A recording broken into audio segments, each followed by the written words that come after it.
I never thought that I'd be a father, not having one in my life. My fears was I was going to be exactly like my dad. So how that looks for me is I only want to be better and greater for my little girl, because she is everything to me.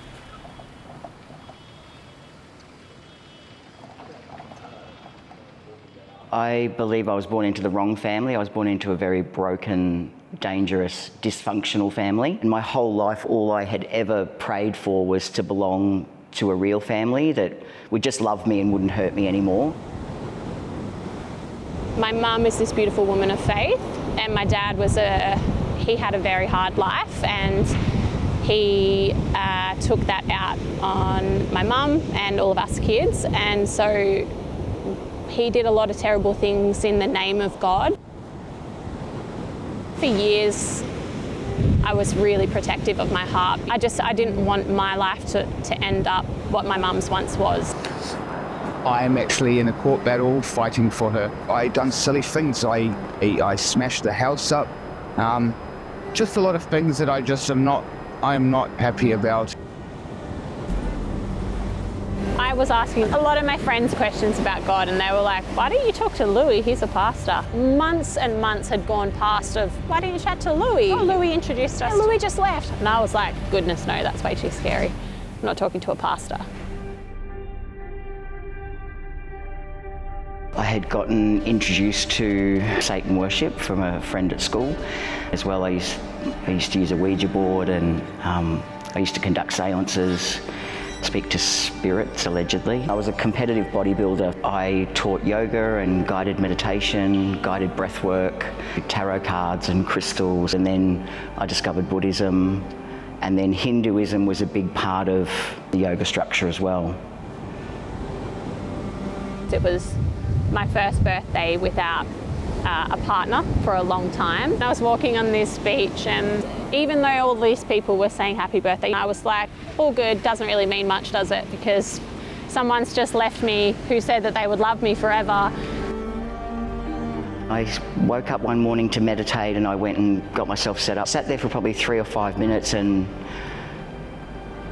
I don't know, I just had this sinking feeling inside me. Everything that had sustained me for 30 years all of a sudden didn't make any sense. Then I went online and I started searching for the next guru or the next breathwork coach or the next certificate to do. And my phone beeped. I turned it over and opened up the screen, and there was the City on a Hill website. I walked in there very heavy. I haven't been the easy child.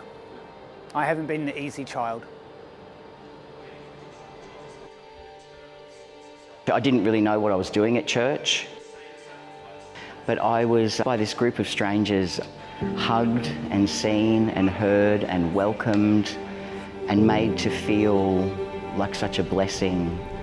I opened up my Bible. I remember just reading, "For God so loved this earth that he gave his one and only son." The creator of all things loves you. I just started bawling my eyes out. All of a sudden, just out of nowhere, it just unraveled everything, anything that I was hiding. So I had to clear my head because I was so scared and so nervous, and so I just checked the surf cam that morning and was like, okay, great, the surf is on, I'm gonna get out there. And this guy paddles over to me. He was like, oh, sorry, no, it's all good. I thought you were somebody else. By the way, my name's Louis. I paddled over to just the quietness of the ocean and just submitted my life to God. I'm literally built from dust, and God has chosen me to be worthy, and he's going to send his son down. He's going to die for my sins that I'm still going to do, and he's still going to love me.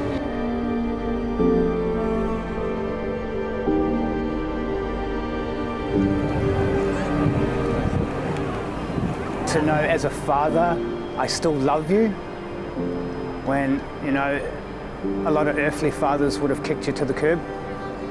to know that that's not him.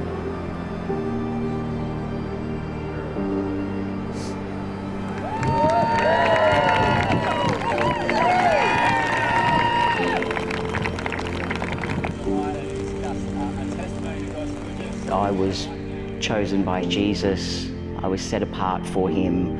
I was absolutely adored and cherished by him, and that I was his daughter. I just had this overwhelming sense that I had, at 56, found my way home.